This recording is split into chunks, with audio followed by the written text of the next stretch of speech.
What's up, people? Welcome to the 48th episode of the News That Matters, where I tell you some interesting and fun news and some news that I think may matter to you, as most news channels broadcast bullshit. News number 1 is from the Indian Railways. Railways have decided to enforce a 30-year-old rule now, which is that the passengers will now be charged extra for excess luggage.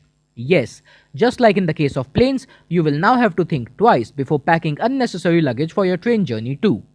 But for a common passenger, this isn't any problem as the limit is quite high already, that is 40 kgs of luggage is allowed in the sleeper class and a heavy 70 kgs is allowed in the AC first class. So for a normal traveler it's not a concern, but for those who carry like 10 different bags each the size of a small child, it is gonna be extra charge now.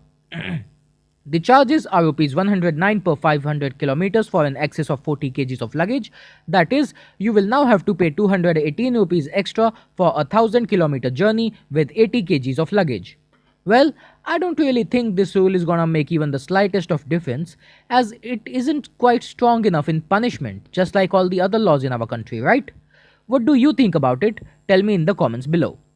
The next news is from Indian Railways only and comes from the IRCTC, that is, the Indian Railway Catering and Tourism Corporation. The IRCTC has decided to cut down the quantity of meals that are served to passengers and is now going to focus and emphasize on the quality of meals.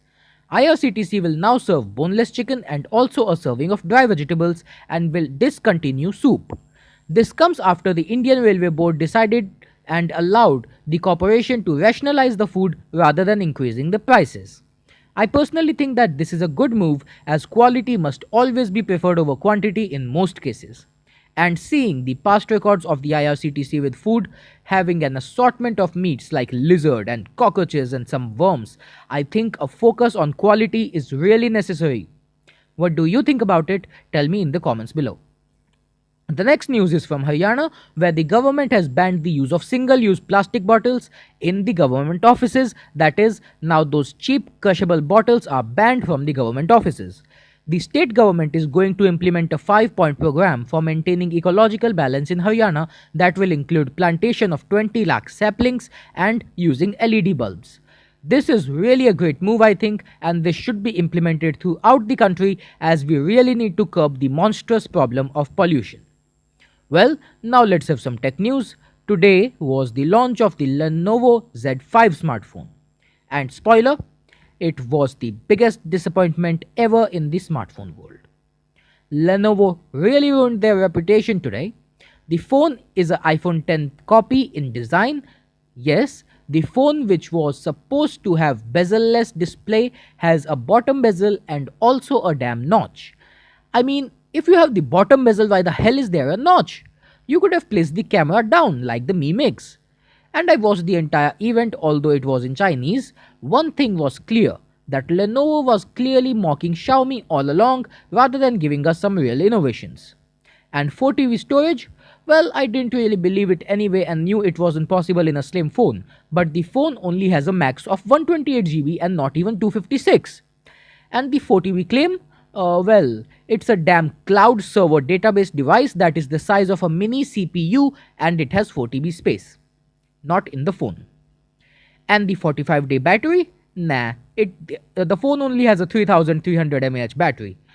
The 45-day battery is in a smartwatch that is now being launched by Lenovo. And the phone is just basically another cheap budget device with Snapdragon 636 and 6GB of RAM. The pricing is quite nice for these specifications. So basically Lenovo sucked today in terms of its claims but delivered a nice budget device. What do you think about this fiasco? Tell me in the comments below.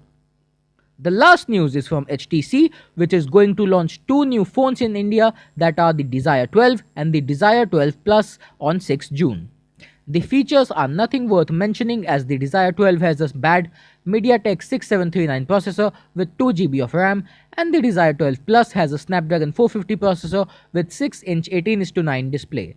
So basically, just don't even think of buying the Dzire 12 and only think about the Dzire 12 Plus if it is launched at a price of below 8,000.